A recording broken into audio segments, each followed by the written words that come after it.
In today's lesson 3, we will cover upper row together with guide row. I have already explained previously that guide row is core row, so we cannot leave it alone. You will use first left finger, that is little finger, to type out letter Q in the upper row.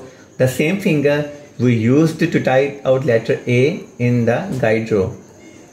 You will use your second left finger, that is ring finger, to type out letter W in the upper row. The same finger we used to type out letter S in the guide row. You will use your third left finger to type out letter E in the upper row. The same finger we used to type out letter D in the guide row.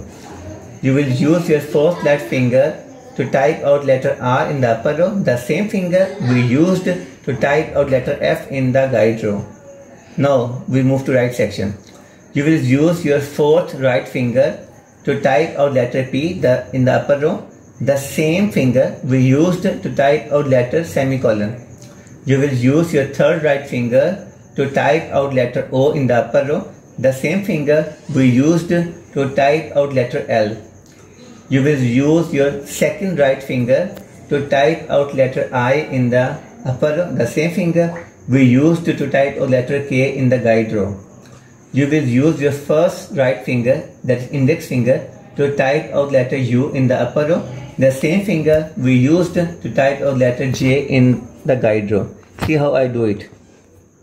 A, Q, S, W, D, E, F, R, space, semicolon, P, L, O, K, I, J, U. You will have noticed that whenever I lift my finger, it's coming back on the original guide row. So you will do the same thing. See you in the next lesson.